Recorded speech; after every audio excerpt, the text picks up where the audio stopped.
Sí, profe. Bárbaro. Siempre hacemos la prueba de sonido. Bueno, este es el 4 de 1. Yo soy el ingeniero Federico Baldi y conmigo vamos a intentar ver algunos teóricos de la materia. Vamos a empezar con instalaciones de agua industrial. Luego tienen el práctico con el ingeniero Quinteros. O sea, vamos a tener 3 clases conmigo, con el ingeniero Quinteros el práctico. Luego creo que viene el receso. Después les toca gas con el ingeniero Arolfo. Después aire comprimido conmigo y vapor conmigo. Así que bueno, vamos a la clase de hoy. Tratar de ver el arranque, los conceptos principales de las instalaciones de agua y algunas cuestiones que hacen al modelo de cálculo de las cañerías o de las redes de distribución de agua. Vamos entonces, voy a apagar la cámara para que el hermoso ancho de banda me permita dar la clase sin que se corte. Vamos a compartir pantalla. Denme un minutito. ¿Dónde está? Acá. Bien. Perfecto. Vamos a acomodar. Ahí está. Bárbaro. Bueno, creo que se ve bien. Bueno, entonces, la clase de hoy vamos a arrancar con instalaciones de agua.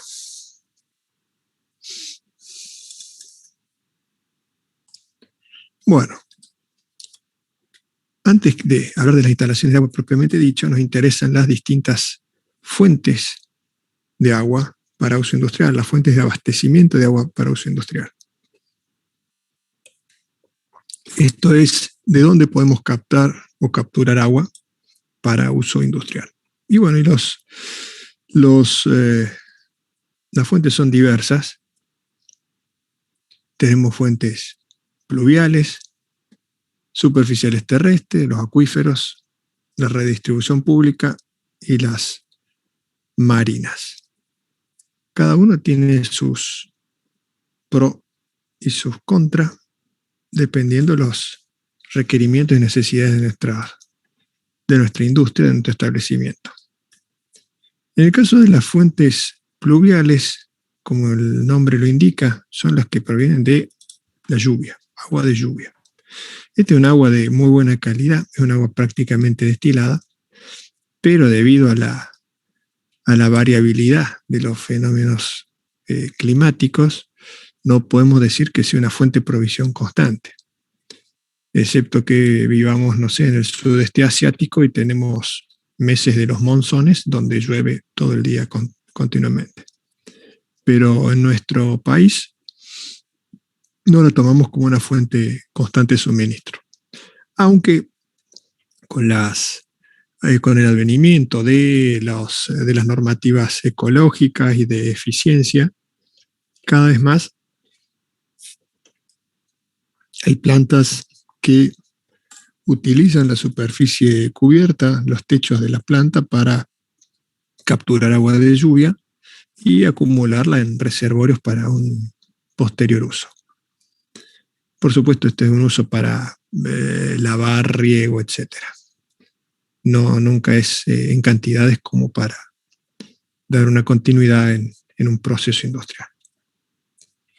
Luego podemos hablar de las fuentes superficiales terrestres. Estas son todas aquellas aguas que se deslizan por la superficie del terreno, por la superficie de la tierra, formando ríos hasta acumularse en lagos. Entonces se mueven a través del terreno hasta que son capturadas por los ríos y de los ríos a los lagos. Estas fuentes sí son utilizadas, son fuentes viables, válidas, porque dan una continuidad de aporte de agua, pero se debe tener la salvedad que al ser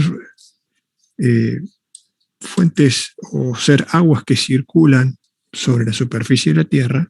En la superficie de la Tierra se encuentran algunos grados de contaminantes, desde materia orgánica, productos de animales muertos, microorganismos, hasta agroquímicos, pesticidas, etc. Por lo tanto, no es, y esto, bueno, esto se va capturando, se va uniendo al torrente del agua y bueno, y eso contamina el agua. Por lo tanto, no es un agua que sea de uso directo sin tratamiento. Ya vamos a ver más adelante, hay algunos procesos de tratamiento que debemos aplicarle al agua para poder utilizarla. Luego podemos ver los acuíferos. Estos se llaman acuíferos a reservorios subterráneos de agua. ¿Qué tiene? Es toda una especialidad hablar de acuíferos. Nosotros simplemente vamos a comentar para que sepamos de qué se trata. Básicamente, el agua que filtra la superficie terrestre se acumula debido a que hay capas que son permeables y capas que son impermeables. Las capas que son impermeables trabajan como una pared, como un cuenco, y no dejan que el agua siga escurriendo hacia abajo, digamos. Entonces se forman, se puede decir, ríos subterráneos. No se imaginen que es un río en sí, sino que son capas de piedra porosa, arenosa, que están saturadas, inundadas con agua, y el agua se puede mover por esos lugares. Pero no es que estamos flotando sobre un río o un lago. Entonces, esos vendrían a ser los acuíferos confinados. Luego tenemos los llamados acuíferos libres, que son aquellos que están más cercanos a la superficie, a la capa freática, que si bien son más fáciles de acceder porque la profundidad a la que se encuentran es menor, entonces es más fácil perforar para acceder a esa agua, generalmente al estar más cercana a la superficie están más fácilmente contaminados por los contaminantes propiamente dichos que puedan permear en la superficie y por el uso para pozos negros, etc. Por lo tanto, se busca, cuando se trata de conseguir agua de buena calidad, se tiene que perforar a mayor profundidad. Esto encarece, por supuesto, todo el proceso, porque cuanto más tenemos que perforar, es más caro el pozo y el sistema de bombeo también va a ser mucho más caro porque son mucho más metros para poder extraer el agua. Luego tenemos la red de distribución pública, que son las que generalmente tenemos en las ciudades, donde la empresa de servicios de agua se encarga de aprovisionarse de algunas de las fuentes básicas, ya sean superficiales o subterráneas, y tratarlo y luego bombearlo por canalizaciones para que nosotros podamos utilizar esa agua directamente ya tratada. En los establecimientos que están en las ciudades, lo más común es acceder a la red de distribución pública. Pero ¿qué pasa si tenemos una planta que no está en una ciudad o está en medio del campo? Bueno, no va a tener acceso a una red pública, por lo tanto va a tener que buscar algún tipo de suministro como los anteriores que hemos visto. Y por otro lado, también puede ocurrir que la demanda de agua de ese establecimiento sea tal que la red pública que está cercana, o que por más que tenga una ciudad, no alcance a cubrir la demanda que requiere. Por lo tanto, tiene también su propia fuente de suministro, generalmente subterránea. Ejemplo, y fábrica o mejor dicho, embotelladora de gaseosas azucaradas. La más conocida, una que es oscura y que se usa para el Fernet. Tiene sus propias perforaciones, paga un canon de agua, pero no tome el agua de la República, sino directamente del subsuelo. Por supuesto, lo tratan para el producto que van a elaborar. Y luego tenemos las fuentes marinas, que si bien nuestro país tiene un litoral bastante grande, una costa marina bastante grande, nosotros vivimos tierra adentro, entonces no estamos familiarizados con esta fuente de suministro. Pero existen ciudades costeras, establecimientos costeros, así como una infinidad de países que no tienen acceso a fuentes de agua superficial o acuíferos, que sí o sí tienen que usar agua marina. Esta agua marina por supuesto, hay que desalinizarla y hay que tratarla para poder utilizarla. Entonces, es un proceso que también tiene su costo. A modo de comentario, a modo de esta tabla varía todos los años, así que seguramente ya varió también. Y el consumo de aguas para uso en industria, generalmente se toma que hay un 15% de aguas subterráneas y un 85% de aguas superficiales. Bien, ahora vamos a los distintos tipos o las clasificaciones de agua para uso industrial. Tenemos 3 grupos básicos: el agua potable, agua para uso industrial o agua industrial, y el agua contra incendio o para nuestros servicios de protección contra incendio. Veamos entonces, el agua potable puede ser natural o refrigerada. El agua industrial, tenemos agua para uso sanitario, fría o caliente, agua para refrigeración, parte fría, parte caliente, y el agua de procesos. Vamos a ver un poquito más en detalle cada una. Vemos entonces el agua potable. Si el agua potable es aquella que es apta para el consumo humano y bioanimal. Para que el agua sea potable debe tener ciertas características de pureza desde el punto de vista físico o químico, y considerando el aspecto bacteriológico, debe contener pocos microorganismos y ninguno que sea productor de enfermedades. O sea, no debe contener agentes patógenos. La Ley de Seguridad e Higiene del Trabajo establece, dice la tabla siguiente, valores indicados en el cuadro que se presentan debajo para el agua destinada a uso humano, es decir, que utiliza para beber. Bueno, está redactado preciosamente. Lo aclaro yo. La Ley 19.587, o sea que es la Ley de Higiene y Seguridad del Trabajo, establece que en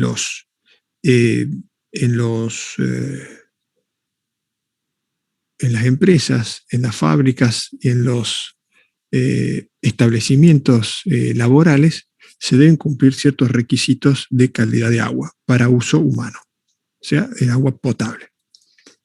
Eso está especificado en la normativa, en la ley. Y da una tabla que lista los valores aconsejables, los aceptables y los límites tolerables de los distintos elementos que pueden estar contenidos en el agua potable. Fíjense, habla de la turbiedad, del color, olor, sabor, pH, sólidos disueltos, cloruro, sulfato, etc. Fíjense que en materiales pesados, como tenemos acá, plomo, vanadio, arsénico, dice que, por ejemplo, vanadio no debe existir. Lo que es plomo y arsénico recomienda 0. Y los límites tolerables, fíjense, son pequeñísimos. ¿Por qué? Bueno, porque esto es muy peligroso para la salud. Es tóxico. Bien, entonces, ¿dónde está eso? En la Ley de Higiene y Seguridad del Trabajo. el pH del agua potable debe estar entre 6 y 8. ¿Se acuerdan lo que era el pH? El pH es el potencial hidrógeno. ¿Y qué nos dice el potencial hidrógeno? Nos dice, o nos da es un parámetro que representa la concentración de iones de hidrógeno en gramos por litro de agua.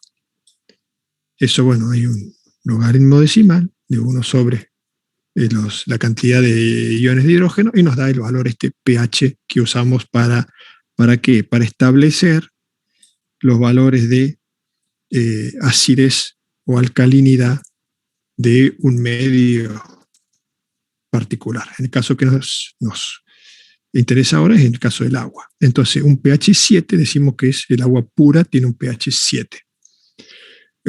A medida que sube ese valor de pH, o sea, pH 8 o 7 para arriba, 8, 9, 10, etc.,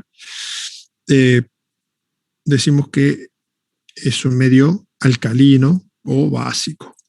Y a medida que baja el pH desde 7, es un medio ácido. Entonces, a medida que si de 7 para arriba aumenta su alcalinidad, de 7 para abajo aumenta su acidez. A nosotros nos interesa que el pH para el agua potable de consumo esté entre 6 y 8. ¿Por qué no es 7 exacto? Y bueno, porque hay contenidos de algunas sales que pueden modificar el pH. Puede ser natural, o sea, temperatura ambiente o refrigerada, y la cantidad de agua potable está condicionada al tipo de industria y al número de operarios. Estos valores se encuentran tabulados. ¿Dónde? Y en las leyes de higiene y seguridad en el trabajo, por ejemplo, establece que dependiendo del uso, dependiendo de la actividad, lista o define cuántos litros por persona por día son necesarios. O sea, qué consumo de agua requiero en función de la actividad a la que se dedica mi establecimiento y la cantidad de operarios que tengo. Entonces, en función de eso, yo sé cuántos litros por día de agua necesito para el consumo. Si el agua en un tanque de circular dentro de las 24 horas de estar almacenada más de ese periodo, se contamina. En realidad, sí, se abomba, toma mal gusto, etc. La presión de suministro mínima debe ser de 1,5 bares, que es prácticamente lo mismo que 1,5 presiones atmosféricas, y los materiales empleados para transportarla no deben agregarle contenidos nocivos. Por lo tanto, solo se puede usar para agua potable, latones, aquí dice cobre, plásticos permitidos para uso en agua potable y el acero inoxidable. ¿Cuál es plástico? Y por ejemplo, el polipropileno o el polietileno. No así el PVC. El PVC desprende compuestos y es peligroso. No se usa PVC para agua potable, sí se usa polietileno, sí se usa polipropileno. Y el acero inoxidable vendría a ser el más estable, el mejor de todos, pero tiene la contra que es bastante caro. Por lo tanto, solo en casos especiales o si nos sobra la plata. Bien. El agua sanitaria. El agua sanitaria no necesariamente tiene que ser agua potable. ¿Por qué? Porque esta está destinada al uso a la limpieza de los sanitarios, a baños o para riego de predio, limpieza del predio, etc. Entonces es un agua que no va a ser consumida, por lo tanto no requiere ser potable o potabilizarla. Pero debe estar libre de virus o organismos patógenos o bacterias. Para convertirla en potable se necesita un tratamiento, se requiere una planta potabilizadora. Porque repetimos, porque siempre tenemos en la cabeza la idea de que directamente nos conectamos a la red pública y la red pública es agua potable y siempre vamos a tener agua potable. Bueno, estamos hablando de casos en que tengamos que utilizar otro tipo de fuente de abastecimiento de agua, ya sea lago, río, mar o una perforación. Si nuestra industria no requiere agua potable, simplemente vamos a potabilizar la cantidad de litros que requiere para uso humano. Por lo tanto, eso va a hacer que la planta potabilizadora sea pequeña sin tener la necesidad de potabilizar todo el agua de consumo de la planta. Entonces es importante saber qué aguas son necesariamente potables y cuáles no. El agua de refrigeración es el agua que se utiliza para enfriar o para refrigerar ciertas máquinas que se usan en la industria. Entonces, hay procesos industriales que utilizan máquinas que tienen necesidad de ser refrigeradas. Por lo tanto, nosotros debemos contar, cuando tenemos ese tipo de maquinaria, debemos contar con una red de agua de refrigeración en nuestra industria. O sea, una red especialmente diseñada para enfriar máquinas. Esta no necesariamente tiene que ser potable, pero sí el pH debe ser prácticamente 7. O sea, tiene que tener una corrección de pH muy precisa. Y ya les hago algunos ejemplos. Para empezar, ¿qué tipos de máquinas requieren refrigeración? Bueno, hay una infinidad de máquinas de uso industrial, pero pongamos, por ejemplo, una fábrica, un autopartista que hace piezas plásticas para los autos. La mayoría de las piezas que llevan los autos encima están hechas de plástico. ¿Cómo se conforman estas piezas, estos componentes? Se fabrican por inyección de plástico. Para eso hace falta máquinas que se llaman inyectoras de plástico. ¿Y qué es una inyectora de plástico? Una inyectora de plástico, para quien no la conoce, imagínense, es una jeringa gigantesca que se llena con plástico fundido y luego esa jeringa inyecta el plástico fundido en un molde que tiene una matriz con la forma de la pieza a conformar, se llena. Una vez que se llena, se enfría, se abre la matriz y se saca el molde. Eso permite la pieza fabricada. Eso permite que se produzcan en alta velocidad piezas plásticas. Bien, esas máquinas, para poder inyectar el plástico, para mover ese émbolo que comprime el plástico para inyectarlo a la matriz, usa bombas hidráulicas de aceite para generar un sistema de alta presión. Ese aceite toma temperatura, entonces para refrigerarlo pasa a través de un intercambiador de calor que está conectado a la red de agua de refrigeración de planta. Entonces circula agua por ese intercambiador de calor, toma el calor del intercambiador de aceite y lo hace circular por la cañería de retorno al equipo de enfriamiento de planta. Entonces todas las máquinas se conectan a esa red, toman agua fría o agua a temperatura relativamente baja y la devuelven caliente y es refrigerada por un equipo especialmente diseñado para eso. Lo más común es utilizar lo que se llama una torre de enfriamiento, que es un intercambiador de agua y aire que permite, haciendo circular el agua por una corriente opuesta de aire, tomar calor y disipar calor en el ambiente. Hay otros sistemas de intercambio para quitar calor a esa agua de refrigeración, como intercambiadores aire-aire cerrados, intercambiadores agua-aire cerrados, o de doble circuito, o los conocidos enfriadores o chiller que se usan para tener una mayor precisión en la temperatura del agua de refrigeración. Generalmente hoy en día se utilizan para enfriar el aceite de esas máquinas, torres de enfriamiento, y para enfriar las matrices, los moldes, se usan chiller, enfriadores frigoríficos. Bien, ¿y por qué nos interesa que en el agua de refrigeración, que es un agua que no vamos a tomar, el pH sea 7? porque habíamos dicho que un pH mayor, pH 8, 9, etcétera, es un pH alcalino. ¿Y qué quiere decir que sea alcalino? Que tiene presencias de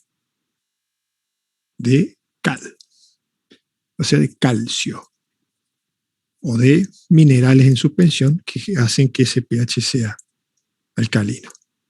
Esto hace que cuando el agua circule a baja velocidad o por elementos de diámetros muy pequeños, se vayan produciendo depósitos de estas sales que se van acumulando y se van almacenando. Por lo tanto, van a ir obstruyendo y dañando mis cañerías y los equipos en cuestión. Entonces, para evitar eso, no puedo tener un pH alto.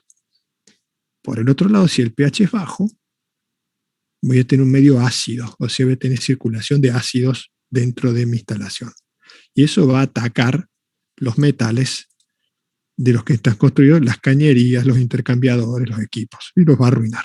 Entonces, no puedo tener un pH bajo, por lo tanto, que sea un medio ácido.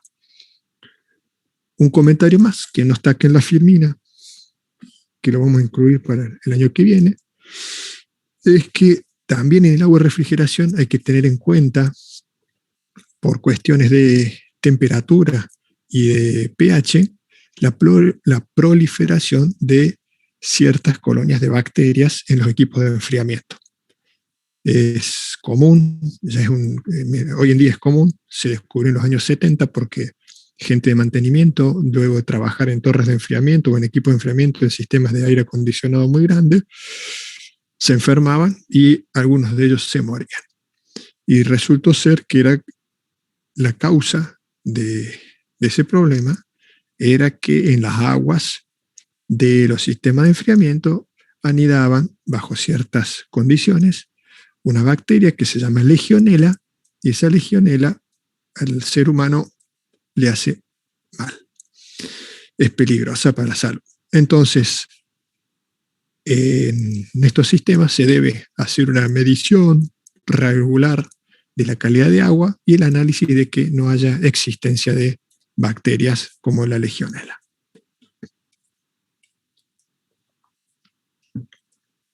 Y luego tenemos el agua de procesos, que puede ser potable o no. Su calidad depende y está relacionada con el proceso propiamente dicho. Es decir, si es una materia prima o no. Por ejemplo, para la industria láctea, para la elaboración de bebidas de agua, debe ser potable. Esto es, entonces, el agua de proceso es el agua que consume nuestra planta para el proceso de fabricación propiamente dicho. En algunos casos, esa agua de proceso va a ser un insumo para el producto que estamos elaborando. Damos el ejemplo de bebidas gaseosas, pero también en la industria alimenticia, todo lo que es panificación, galletitas, etcétera, requiere harina, agua, sal, dosificación de saborizantes, etcétera. Entonces, el agua está presente como un insumo para producir ese producto. Y bueno, y deberá contar con los análisis y las calidades determinadas para la calidad de producto que se está buscando. En cuanto a la presión y el caudal, depende de las máquinas a utilizar. O sea, las máquinas en todos los procesos va a estar definido por cuál es el caudal y la presión que requiere determinado equipo. En el caso del agua de refrigeración que vimos recién, también los parámetros de diseño para nuestra red de agua de refrigeración van a partir de cuáles son los consumos, o sea, los caudales necesarios para las distintas máquinas y a qué presiones admisibles requieren cada una de esas máquinas. Debe tenerse precaución con un pH bajo que indica el contenido de sales con la dureza del agua. Dice, la reserva debe ser suficiente para permitir el funcionamiento de la planta un día. Esto es para asegurarnos de una cierta continuidad del proceso. Bueno, en el caso del agua contra incendio, esto aquí ha quedado, esta filmina es vieja, se la hemos modificado y además damos una clase, no la que viene la otra, que vamos a hablar especialmente de agua contra incendio. Por ahora, esto no lo vean mucho, pero podemos decir dos cosas. En cuanto a la calidad del agua contra incendio, no requiere que sea potable porque no es un agua de consumo, es simplemente un agua que nos interesa por su capacidad refrigerante, o sea, la capacidad de transferencia de calor que tiene el agua, porque va a ser utilizado como un medio para restar calor a un incendio, al fuego, de esa forma apagarlo. Y por otro lado, la cantidad de agua necesaria va a estar definida por normativa, así como en los otros tipos de agua de uso industrial. Generalmente se toma una jornada laboral o 24 horas. En el caso del agua contra incendio, la cantidad de agua requerida está establecida por norma. La normativa dice, en función de un encuadramiento de riesgo, de qué tipo de riesgo tenemos, establece cuál es el caudal necesario durante cuánto tiempo. Y eso nos va a dar el volumen de agua a acumular de reserva de incendio. Pero vamos a volver en un par de clases de eso. Bien. Entonces, nosotros de los distintos tipos de fuente de agua, obtenemos nuestra agua y luego necesitamos utilizarla, pero hay que tratarla en función de la calidad de agua requerida. Entonces, es ahí donde aparecen ciertos tratamientos básicos, como la decantación, que se ocupa de qué? De separar los sólidos de gran tamaño en suspensión en el agua, mediante el aquietamiento, o sea, en una pileta de aquietamiento se baja la velocidad y precipitan por gravedad. Esta es una forma de filtrar elementos sólidos de gran tamaño. Al igual que el proceso de filtrado, que es hacer circular el agua a través de filtros que tengan mallas de determinado diámetro donde quedan retenidos materiales sólidos que pueden estar en el agua. Estos dos procesos, tanto decantación como filtrado, no logran quitar todos los sólidos en suspensión. ¿Por qué?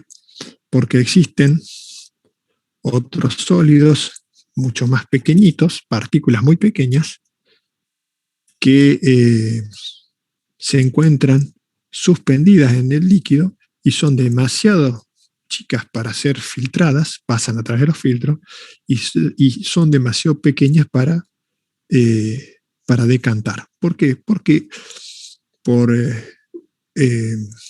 estabilidad entre las distintas partículas, por sus cargas atómicas, hacen que se encuentren en equilibrio. Estos se llaman coloides. Entonces tenemos pequeñas partículas en suspensión que están equilibradas y no van a decantar. Ni las podemos filtrar porque son muy chiquitas. Entonces, es ahí cuando, para poder quitarlas,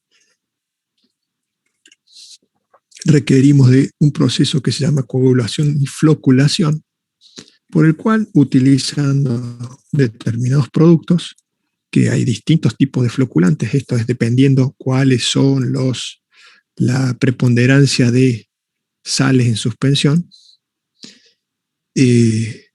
van a desequilibrar esta estabilidad entre las partículas y van a hacer que se vayan formando núcleos, se vayan juntando entre sí. Entonces, de esta manera, esas pequeñas partículitas se van aglutinando, van floculando, formando partículas de mayor tamaño. Entonces, una vez que esos sólidos tienen un tamaño determinado, ya pueden precipitar o pueden ser filtrados.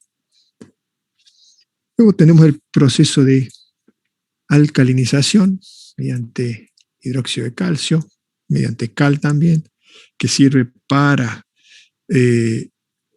reducir la dureza del agua, o sea, el tipo de sales que puede haber en el agua, y además de elevar el pH cuando tenemos un medio ácido. En las plantas industriales justamente se usa cal para subir el pH del agua. El proceso de desinfección mediante el cloro, que se encarga de hacerla potable, mediante pastillas o lejía o alguna variante de producto clorado, se puede matar los microorganismos que están contenidos en el agua. Y luego existen algunos tratamientos especiales como la desmineralización por zeolitas, por resinas, y la desoxigenación. En el caso de la desmineralización, tenemos medios por intercambio iónico, por destilación, que es la más antigua, pero que para uso industrial requiere energía y requiere cierta superficie para lograr esa evaporación y recaptación del agua evaporada. Y luego tenemos la más común de uso industrial, general, de forma de filtrado, desalinización del agua, que es mediante membranas por ósmosis inversa. Este método de membranas por ósmosis inversa permite filtrar prácticamente todo lo que hay en el agua, excepto elementos biológicos, pero todo lo que sean sales, metales, etcétera, es capaz de filtrarlo. ¿Por qué no se usa para filtrar todo por ósmosis inversa? Y bueno, porque como no son membranas porosas, se tapan y requieren la remoción y eso es engorroso. Entonces, ¿cuándo se usa ósmosis inversa? Y simplemente cuando el agua ya está filtrada, tratada, para quitarle la salinidad, para quitarle la sal, hacerla potable. Y luego tenemos, por último de los tratamientos, la desoxigenación, que es la eliminación del oxígeno del agua, que en realidad no es que vayamos a formar un isótopo de agua, sigue siendo agua. No le quitamos esa partícula de agua, sino que de oxígeno, perdón, sino que el aire que está diluido, diseminado dentro del agua, lo minimizamos. ¿Por qué? Porque el oxígeno es oxidante. Entonces, por ejemplo, en los sistemas de vapor, en las calderas, una presencia grande de aire disuelto en agua produce oxidamiento de todos los elementos metálicos. Entonces se busca minimizar la concentración de aire o de oxígeno disuelto en agua. Hay procesos que son básicamente hervirlo y recapturarlo para que difunda ese aire disuelto. Volveremos sobre eso cuando veamos vapor. ¿Qué podemos decir de los tanques de almacenamiento? Aquí simplemente listamos que existen cisternas, que son tanques enterrados con bombeo, tanques elevados y sistemas mixtos. ¿Cuál es la solución viable o práctica? Y siempre hay que hacer un análisis técnico-económico, dependiendo qué disponibilidad de materiales tenemos, teniendo en cuenta el volumen de agua acumular, porque, por ejemplo, un tanque elevado es práctico porque ya tenemos una presión estática positiva al elevar ese tanque, pero cuanto mayor es la presión que requerimos, más alto va a tener que estar el tanque. Y cuanto mayor sea el volumen de agua, construir un tanque elevado de gran volumen es mucho más caro. Entonces, el análisis no es que siempre conviene cisternas o siempre conviene tanques elevados. No, depende de cuánto volumen de líquido estemos hablando. Y de la disponibilidad también de materiales. Los tanques plásticos son más económicos para volúmenes pequeños, los tanques metálicos para volúmenes intermedios, hasta 500.000 litros. Y más de eso, ya los tanques en hormigón, por ejemplo, son más baratos. Entonces, dependiendo también, la tecnología constructiva está relacionada con un análisis técnico-económico de qué volumen de agua queremos almacenar. Veamos qué consideraciones debemos tener para los sistemas de distribución de agua.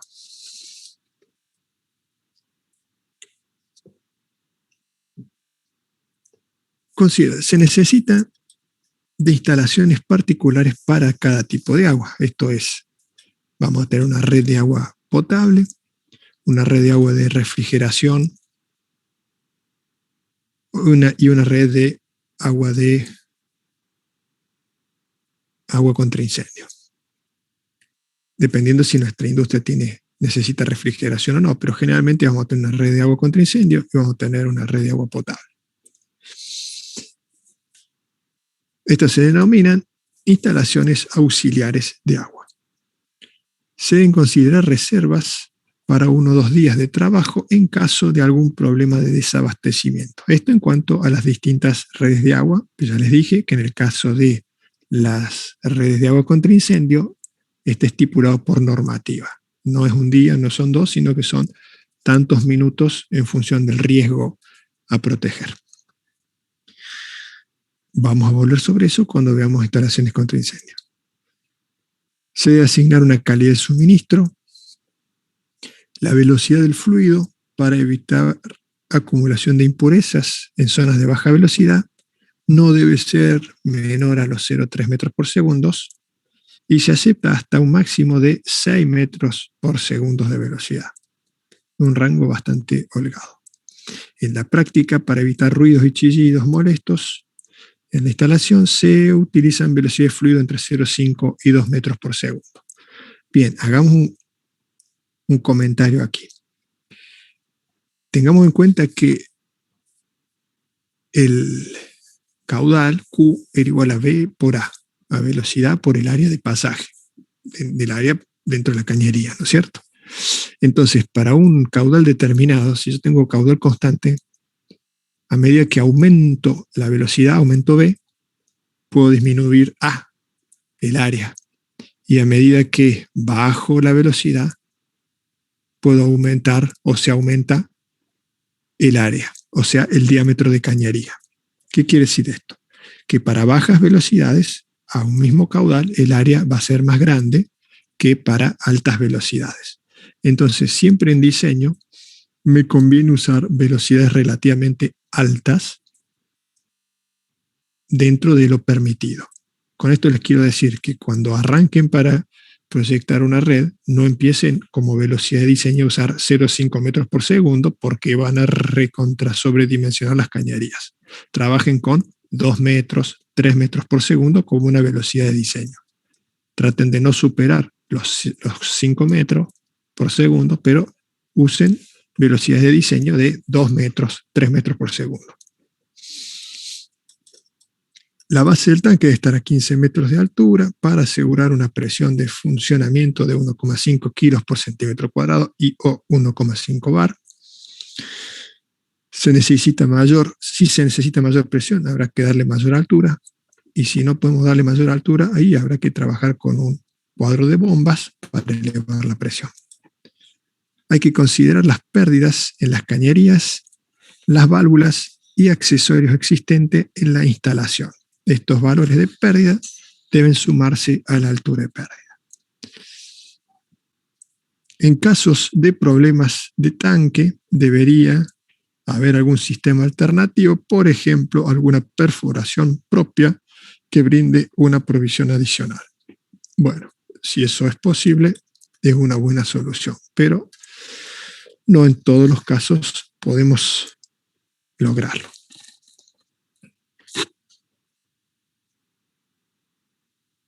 tenemos distintas configuraciones de las redes de distribución, las cuales unas las conocemos como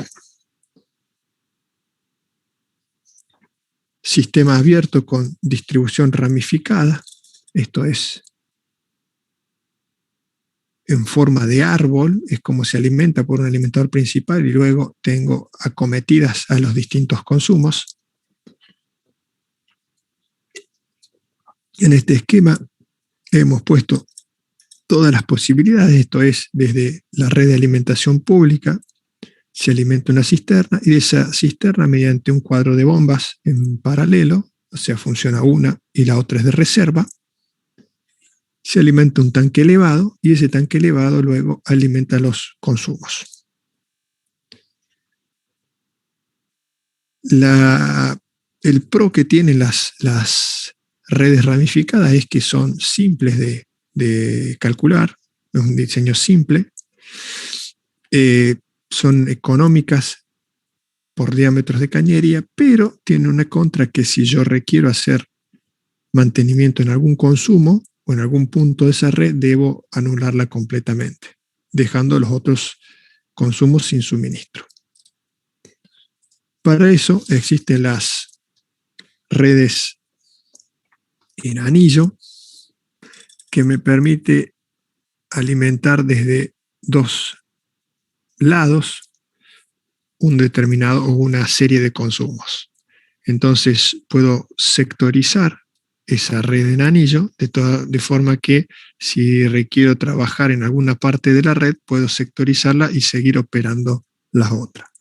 Esta es la forma en la que se trabaja en instalaciones de gran tamaño, en redes de gran tamaño se trabaja en anillo. Tiene otras ventajas desde el punto de vista hidráulico, pero no vamos a entrar en detalle. Luego tenemos los sistemas cerrados. Se llaman sistemas cerrados porque el agua, fíjense, en las anteriores eran sistemas abiertos porque tomábamos el agua del suministro, la bombeábamos al tanque, etc. Y luego se consume en en una serie de consumos y hay que reponer y va circulando desde el suministro al consumo. En el caso de los circuitos cerrados, hay un agua de reposición que a lo largo de todo el proceso se mantiene prácticamente constante. Hay una pequeña pérdida, por eso hay reposición, pero el agua que se utiliza en el proceso luego se vuelve a utilizar una y otra vez. Lo que vemos en este ejemplo es un esquema simple de un sistema de generación de energía eléctrica mediante una caldera de vapor. Entonces el agua ingresa, es llevada hacia la caldera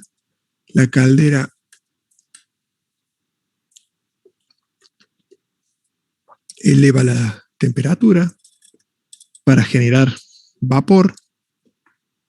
Cuando vemos vapor vamos a ver que hay distintos tipos de vapor.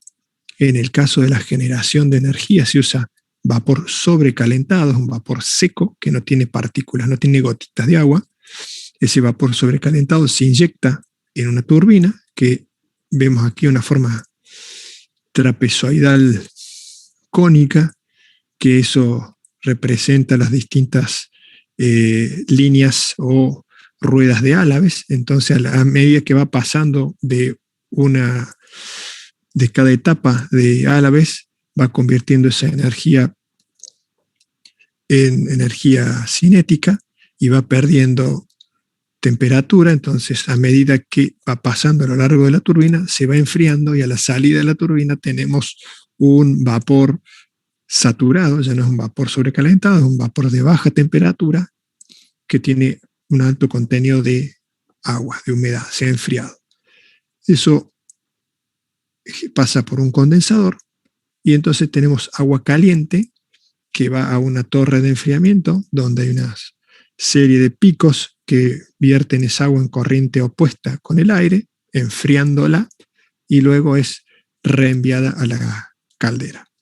Ustedes dirán, ¿por qué no se usa siempre vapor permanentemente? Bueno, porque el calor, el tipo de vapor que uso acá, ese vapor sobrecalentado, vapor seco, es de muy alta temperatura. Cuando pasa por la turbina, pierde va dejando, va convirtiendo su entalpía en energía cinética y va dejando calor aquí. Se va enfriando. Y a medida que se va enfriando, va condensando humedad. Y ese vapor ya no me sirve a la salida de la turbina. Entonces tengo que volver a recalentarlo para poder utilizarlo. ¿Qué pasa si yo inyectara vapor saturado al ingreso de la turbina? O sea, vapor que tiene gotitas de agua.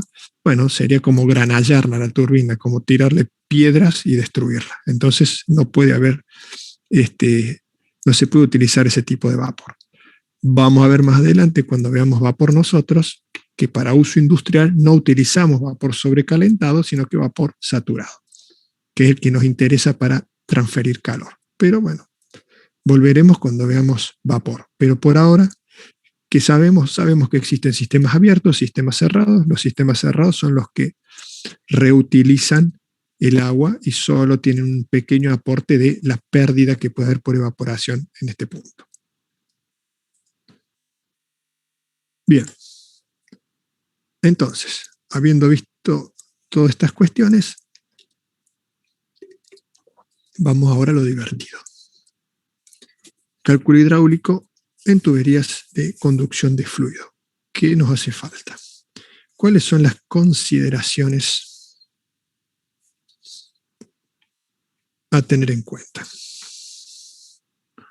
Dice que se trata de un flujo incompresible, esto es, estamos utilizando un fluido incompresible, el agua, y nuestro modelo de cálculo o de diseño también tiene en cuenta que vamos a utilizar tuberías cerradas y completamente llenas de fluido.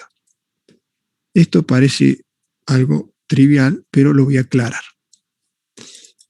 Las fórmulas que utilizamos para calcular nuestras redes de agua tienen en cuenta que por dentro de esa cañería circula agua, un fluido incompresible, que está en contacto con toda la superficie interna de esa cañería. Eso es una tubería.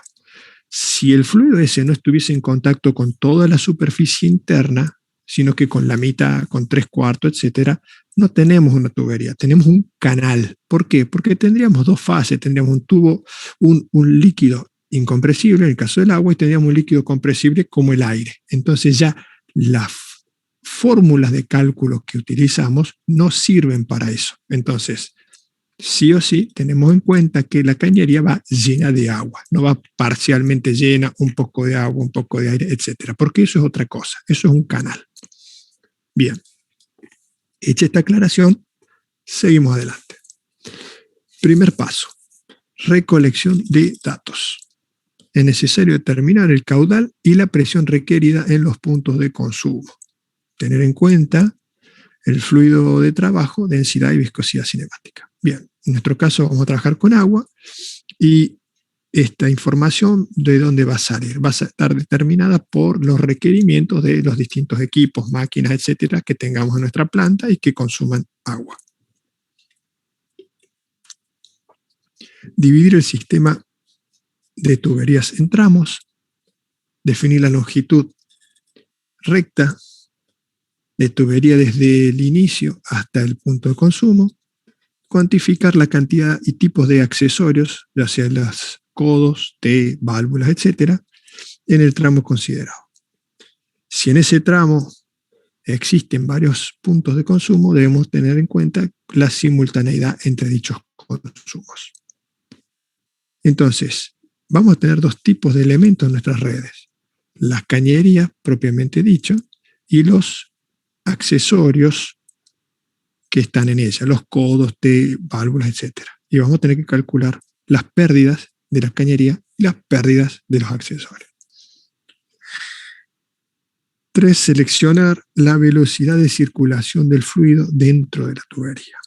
Se selecciona una velocidad de circulación del fluido dentro de la tubería. valores recomendados entre 0,5 y 2 metros por segundo. En algunos casos puede utilizarse hasta 5 metros por segundo. Bueno, les hice un comentario sobre, seguramente en el práctico, el ingeniero Quinteros le dirá qué velocidades tomar de arranque, pero una buena velocidad de diseño es 2 metros, 3 metros por segundo, para no sobredimensionar cañería. Luego, ¿qué hay que hacer?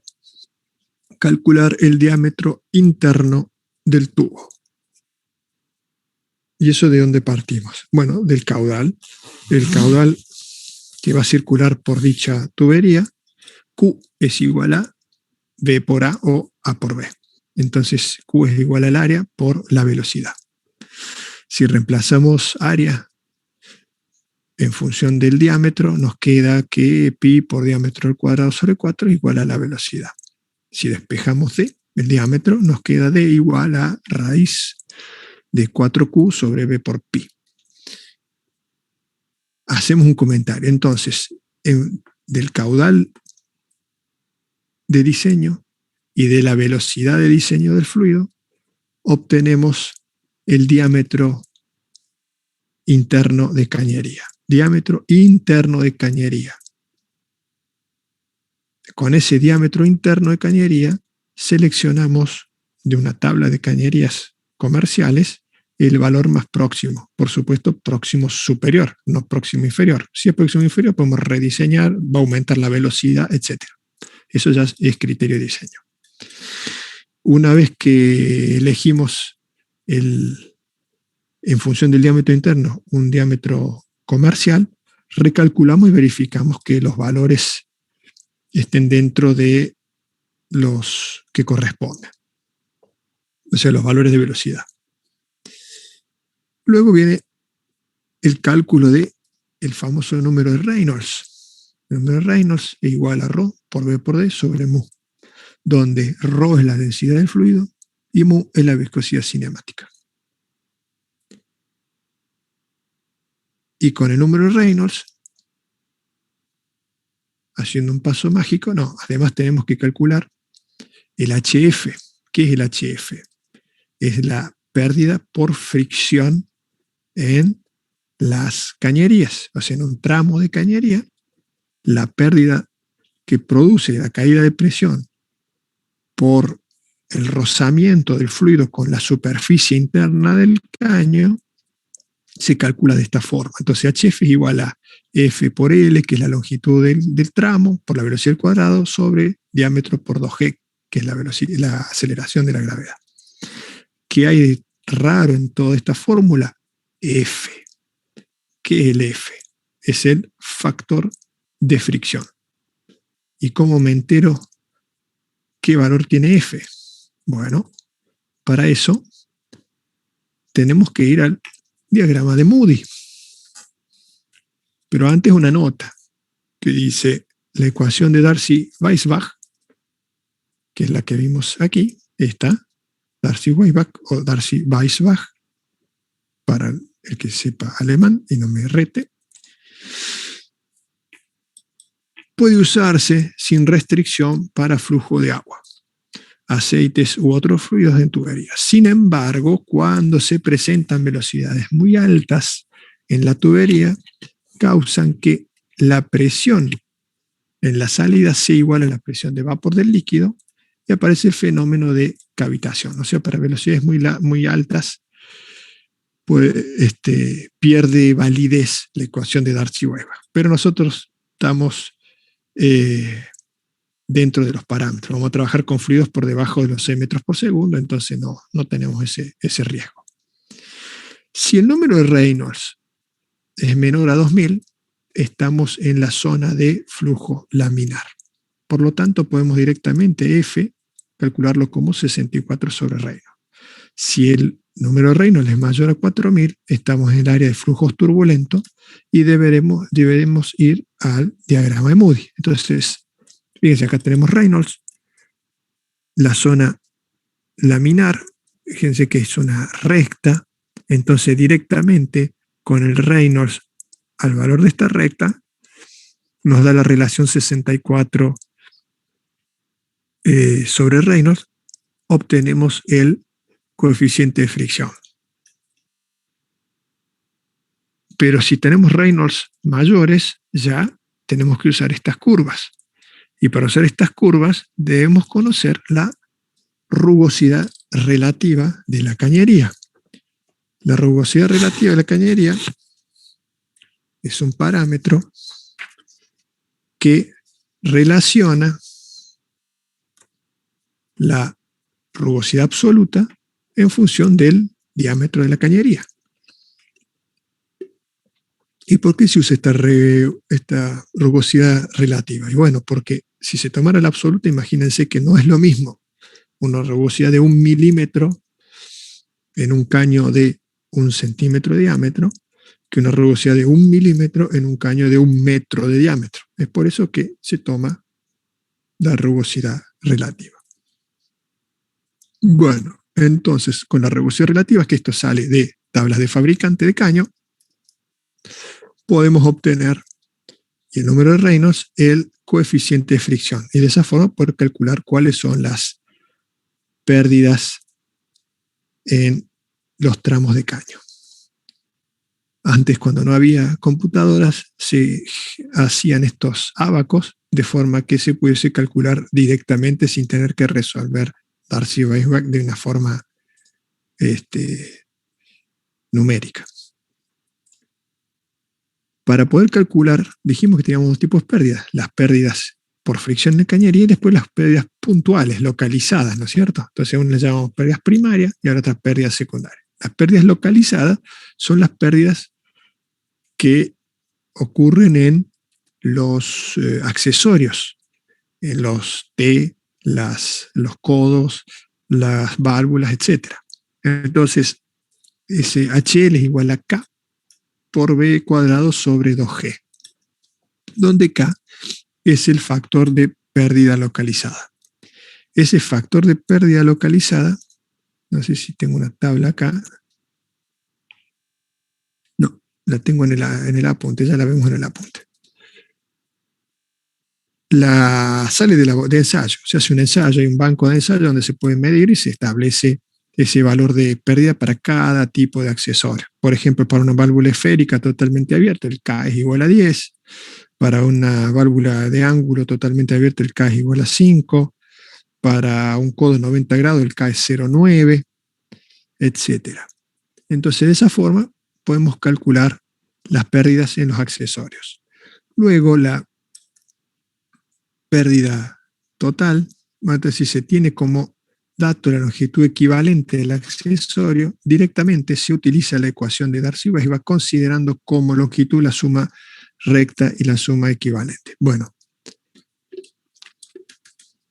no quería adelantarme de eso, porque eso se los iba a comentar en la próxima ecuación que íbamos a ver, pero bueno, ya que está aquí, lo hablamos. Los fabricantes de accesorios, mejor dicho, ya hay tablas de ensayo por todos lados, dan los valores de las pérdidas en los distintos tipos de accesorios, codos, T, etcétera, como un equivalente en cañería, en metros de caño. Entonces, yo no tengo que venir y calcular y conocer el K, sino que directamente lo puedo agregar como longitud de cañería. Entonces, yo tengo el tramo de caño, que es L, y le sumo la cantidad de longitudes equivalentes por los distintos accesorios que hay en ese tramo. Entonces, si tengo 2 codos, una válvula, etcétera, y cada uno equivalen a tantos metros de cañería, sumo todos esos metros de cañería y directamente lo calculo en esta fórmula, sin tener que irme a calcular por separado las pérdidas en los accesorios. Eso lo van a ver más en detalle en el práctico. Bueno, luego las pérdidas totales, si no hago de esa forma, es igual a HF más HL. Y si necesito establecer o calcular la presión de la bomba para suministrar el caudal en cuestión, debo aplicar una ecuación de Bernoulli que he tomado entre los dos puntos a considerar, donde en un término voy a tener la altura de presión P sobre ρ por G, más la altura geodésica en el punto 1, más la altura de velocidad, que es B cuadrado sobre 2G, menos el total de las pérdidas, más la presión o la altura de la bomba, igual a los otros parámetros, los otros valores en el punto 2. Esto es altura de presión, geodésica y de velocidad. Despejando HB puedo saber el valor que buscaba. Aquí no termina, así que no canten victoria, porque les voy a simplificar la vida. Bueno, les decía, a ver, creo que había una tabla acá. Acá está, por ejemplo. Lo que decía recién, en el caso del K, están estipulados los valores para los distintos accesorios, entonces uno directamente puede reemplazar aquí y calcular el valor de la pérdida para determinado accesorio. Hay una forma, a ver, lo que hemos visto recién, Darcy-Weisbach permite calcular para distintos tipos de fluidos y para distintas velocidades, porque siempre vamos al diagrama de Moody, o sea, es muy versátil, es para prácticamente un gran abanico de tipos de fluidos y de velocidades de fluido. Ahora, hay una forma simplificada que es la ecuación de Hazen-Williams. ¿Por qué decimos simplificada? Y porque la ecuación de Hazen-Williams tiene en cuenta que se trata de un solo fluido que es agua, tiene los parámetros para el agua, y la acota entre determinados diámetros y entre determinadas velocidades, que son las que más o menos usamos en nuestras instalaciones de agua industrial. De esa forma, nos evitamos tener que calcular el número de Reynolds y usar el diagrama de Moody. Simplemente con una fórmula empírica podemos calcular las pérdidas en nuestro sistema. Entonces, HC es igual a 10,7 por LE, que es la longitud equivalente total, por Q a la 1,85, sobre C a la 1,85 por D a la 4,78. ¿Qué hay de raro en esta ecuación? Lo único raro que tenemos es C, que es el coeficiente, aquí lo llama el coeficiente de fricción de la cañería, que está estipulado para los distintos materiales de cañerías. Fíjense que para tuberías de plástico nuevas pone un valor de C150, tuberías muy pulidas de fibrocemento 140, y así va bajando a tuberías de fundición usadas 90-80. Vean que aquí no hay decimales, son números redondos, gruesos. Entonces, estos valores no son valores para calcular una red de alimentación de combustible de un satélite, son para instalaciones de agua básica. O sea, la ecuación de Hazen-Williams es bastante gruesa, pero para nuestro uso nos basta y nos sobra. O sea, no es que de errores, es gruesa. Fíjense que es coherente, que tenemos C está en el denominador, entonces cuanto mayor sea el valor de C, menor va a ser HC, menor van a ser las pérdidas. Cuanto más grande sea C, menor son las pérdidas. Y acá vemos de la tabla de materiales que cuanto más pulido o cuanto mejor calidad de terminación tiene, el C es mayor. Cuanto peor es la terminación o la calidad interna de la cañería, menor. Entonces es coherente con lo que estamos viendo. Bueno, le hemos hecho bastante rápido, chicos, ¿eh? Son 7 menos cuarto. Bueno, por ser la primera clase, venimos bien. ¿Preguntas hasta acá? ¿O hay preguntas? Quedó muy claro todo, profe, la verdad, al menos para mí. Bueno. Sí, la verdad, profe. Una consulta. Bueno, sí. Una consulta sobre las filminas y los apuntes. Entré medio tarde, no sé si aclaró por dónde estaban. Bueno, los apuntes están en autogestión. Les hago una salvedad. El apunte que está en este momento es el anterior. Ayer a la tarde el ingeniero Salomón me envió la última versión. Todavía no la he visto, pero los que yo le digo es lo siguiente, los que quieran verlo, véanlo, al apunte que está en autogestión, bájenlo, pero los que lo imprimen para tenerlo en papel, no lo impriman todavía porque voy a subir seguramente la última versión, que es la que me llegó ayer. Así que no se gasten en imprimirlo hasta que no esté la versión nueva, que la voy a subir esta semana. En cuanto a los PowerPoint, no se los pienso pasar. No, es una filmina muy, muy sonsa y sigue linealmente el apunte. El apunte en este tema son 30 páginas. Y lo que me dijeron tanto Arolfo como Salomón es que si les paso el PowerPoint, leen el PowerPoint y no leen el apunte. El apunte es muy simple. Así que hagan el esfuerzo, chicos. Bueno, gracias, profe. No hay nada. ¿Alguna consulta sobre los temas que vimos?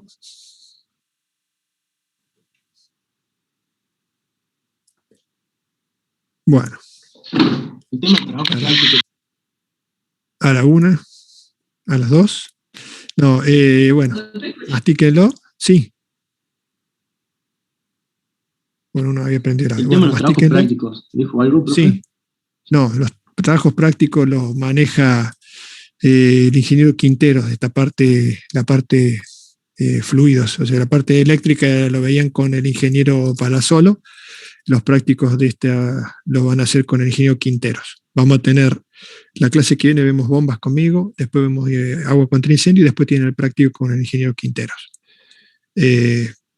Así está, digamos, armada esta parte de la materia. En cuanto al tema aprobaciones, todo eso, creo que lo hablaron al principio de año con el ingeniero Arolfo, que es el titular. De todas formas, yo voy a preguntarle por las dudas que salgan algunas dudas y que se las pueda evacuar con él las condiciones y se las voy a reiterar.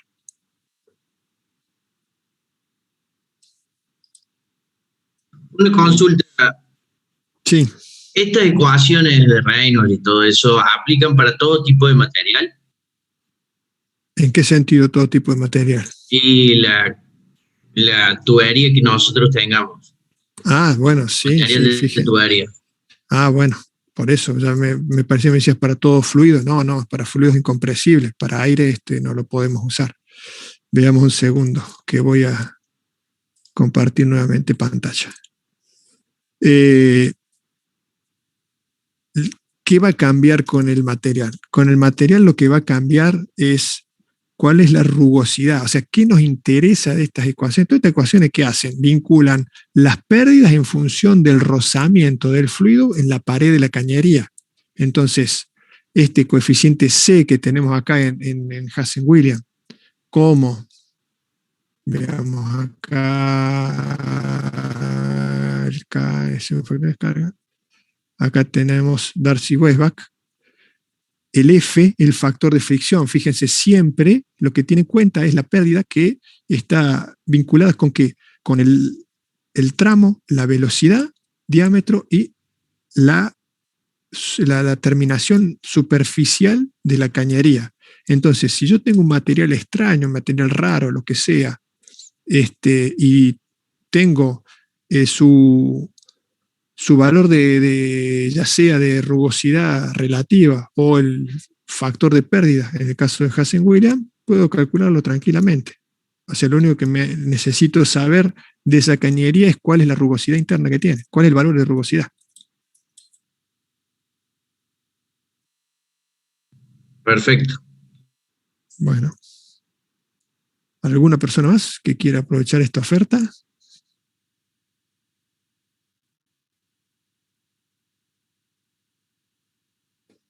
Bueno, 63, buen número. 55 eran en los otros cursos, así que siempre el de los jueves es el más poblado. Se ve que la estiran para más tarde. Bueno, gente. La semana... Sí. No, uno que prendió ahí sin querer. La semana que viene entonces continuamos a las 17:30. Nos vemos la semana que viene. Hasta luego. Dale, profe. Muchas gracias. Listo, No, por hasta favor. luego. Profe, Hasta luego. gracias. Chao, profe.